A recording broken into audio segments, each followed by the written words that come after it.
आज हम फिजिक्स के इंपॉर्टेंट सूत्र याद करने की एक शानदार ट्रिक से इनको याद करते हैं। चलो पढ़ते हैं। अपन को सबसे पहले पता होना चाहिए किसका सूत्र वेग या चाल का। वेग या चाल को हम प्रदर्शित करते हैं किससे, v से इसका प्रतिचिन्ह होता है। और अपन को पता होना चाहिए वेग या चाल बराबर विस्थापन बटे क्या होता है, समय होता है। अर्थात समय के साथ विस्थापन में परिवर्तन की दर क्या कहलाती है, वेग कहलाती है। उसके बाद अपन को पता होना चाहिए त्वरण। त्वरण का सूत्र, त्वरण को हम ऐसे प्रदर्शित करते हैं, ए बराबर होता है वेग बटे टाइम। अर्थात समय के साथ वेग में परिवर्तन की दर क्या कहलाती है, त्वरण कहलाती है। फिर अपन को पता होना चाहिए अगला फॉर्मूला आता है संवेग। संवेग को हम प्रदर्शित करते हैं किससे, p से प्रदर्शित करते हैं। और p बराबर होता है mv। अर्थात इसकी परिभाषा भी लिखना चाहे तो क्या लिख सकते हैं कि किसी भी कण का m द्रव्यमान के कण और उसके वेग का कैसा गुणनफल आता है, इस गुणनफल क्या कहलाता है, अपना संवेग कहलाता है। हमारे पास में आता है आवेग। अगला फॉर्मूला आता है आवेग। आवेग का फॉर्मूला इसको हम प्रदर्शित करते हैं जैसे, और j बराबर होता है f डॉट डेल टी। बल और अल्पांश समय में किया गया अल्पांश समय का गुणनफल क्या कहलाता है, अपने पास में आवेग कहलाता है। आवेग, इसके बाद में अगला फॉर्मूला आता है अपने पास में घनत्व। घनत्व को हम बात करें तो डी से प्रदर्शित कर सकते हैं, डेंसिटी होती है। तो ये होता है द्रव्यमान बटे आयतन। क्या होता है, द्रव्यमान बटे आयतन। अर्थात एकांक आयतन पर उपस्थित द्रव्यमान को ही क्या बोल सकते हैं अपन, घनत्व बोल सकते हैं। परिभाषा हमेशा ऐसे बना सकते हैं अपन, नीचे वाले को एकांक मान के इकाई आयतन में उपस्थित द्रव्यमान को क्या बोला जाता है, घनत्व बोला जाता है। अगर हम बात करें किसके सूत्र की, बल के सूत्र की बात करते हैं तो बल बराबर होता है F। अब देखो बल कब मिलता है अपन को, बल कब आता है, मास से आता है। तो इसको याद करना, F बराबर क्या होगा, मा m में। m होता है द्रव्यमान, a होता है त्वरण। अर्थात द्रव्यमान और त्वरण का गुणनफल क्या कहलाता है, बल कहलाता है। बल कैसी राशि, एक सदिश राशि है। बल का मात्रक न्यूटन होता है। और आपको पता होना चाहिए 1 न्यूटन बराबर होता है 10 की पावर 5 डायन। 1 न्यूटन बराबर होता है 10 की पावर 5 डायन। अगला आता है दाब। दाब होता है प्रेशर।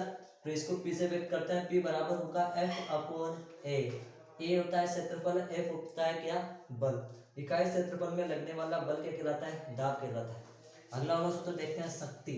शक्ति का सूत्र बिल्कुल सिंपल से याद कर लेंगे, विद्युत शक्ति का फॉर्मूला। शक्ति, जब हमारे अंदर शक्ति आ जाती है तो हम किसी की भी क्या लगा सकते हैं, वाट लगा सकते हैं। वाट लगा सकते हैं तो याद करना है W/T। W होता है कार्य, T होता है समय। अर्थात इकाई समय में किया गया कार्य क्या कहलाता है, विद्युत शक्ति कहलाता है। आपको पता होना चाहिए विद्युत शक्ति के मात्रक 1 HP बराबर होता है 746 वाट। 1 kWh बराबर होता है 3.6 गुणा 10 की पावर 6 जूल। ये सब आपको पता होना चाहिए शक्ति के बारे में। शक्ति के बारे में फिर आती है गतिज ऊर्जा। गतिज ऊर्जा को हम लिखते हैं काइनेटिक एनर्जी के इसे प्रदर्शित करते हैं। इसका सूत्र होता है 1/2 mv²। हमारी बात करें स्थितिज ऊर्जा। स्थितिज ऊर्जा को हम प्रदर्शित करते हैं U से। U बराबर होता है mgh। m द्रव्यमान है, g गुरुत्वीय त्वरण है जिसकी वैल्यू 9.8 मीटर पर सेकंड स्क्वायर होती है। h क्या होती है, पृथ्वी के धरातल से ऊंचाई होती है। तो ये क्या होती है, स्थितिज ऊर्जा। स्थितिज ऊर्जा का मतलब कुछ भी नहीं है कि कोई भी वस्तु क्या होनी चाहिए, पृथ्वी की सतह से h ऊंचाई पर स्थित होनी चाहिए, तो उसमें क्या आ जाती है, स्थितिज ऊर्जा आ जाती है। भार, भार की बात करें तो भार को हम वेट लिखते हैं, W बराबर होता है इसका सूत्र mg। m द्रव्यमान होता है वस्तु का, g गुरुत्वीय त्वरण होता है। बल आघूर्ण, बल का सूत्र तो आपको पता है क्या होता है, बल का होता है m। लेकिन बल आघूर्ण, बल आघूर्ण होता है जिसकी सहायता से वस्तु क्या होती है, घूर्णन गति करने लग जाती है, उसे बोलते हैं बल आघूर्ण। बल आघूर्ण को हम प्रदर्शित करते हैं टॉर्क से। टॉर्क बराबर होता है बल गुणा बलों के बीच की लंबवत दूरी। ये क्या होती है, बलों के बीच की लंबवत दूरी। हम बात करते हैं जड़त्व आघूर्ण के बारे में। इसको हम प्रदर्शित करते हैं आई से, मोमेंट ऑफ इनर्शिया बोलते हैं आई। आई बराबर होता है mr²। m होता है द्रव्यमान और r होता है उनके बीच की दूरी, सेंटर ऑफ मास और किसी भी एक्सिस के बीच की दूरी होती है क्या, r। हम बात करते हैं पृष्ठ तनाव। तनाव का मतलब होता है टेंशन। जब हम टेंशन लेते हैं परीक्षा की तो हम क्या हो जाता है, फेल हो जाता है, इसलिए हमें टेंशन नहीं लेनी चाहिए। इसको T से प्रदर्शित करते हैं, T बराबर होता है F/L। अगर परिभाषा लिखी, इकाई लंबाई में लगने वाला बल ही क्या कहलाता है, पृष्ठ तनाव कहलाता है। याद हो जाएगा, जब हम परीक्षा में क्या लेते हैं, तनाव लेते हैं तो क्या हो जाते हैं, फेल हो जाते हैं। फेल से याद करना है F और ल से याद करना है F/L, सिंपल सा। कोणीय वेग की बात करते हैं, कोणीय वेग को हम प्रदर्शित करते हैं ओमेगा से। कोणीय वेग को प्रदर्शित किया जाता है किसकी साथ, ओमेगा से। ओमेगा बराबर क्या होता है, देखो कोणीय विस्थापन बटे समय। ये क्या होता है अपने पास में, कोणीय वेग हो गया।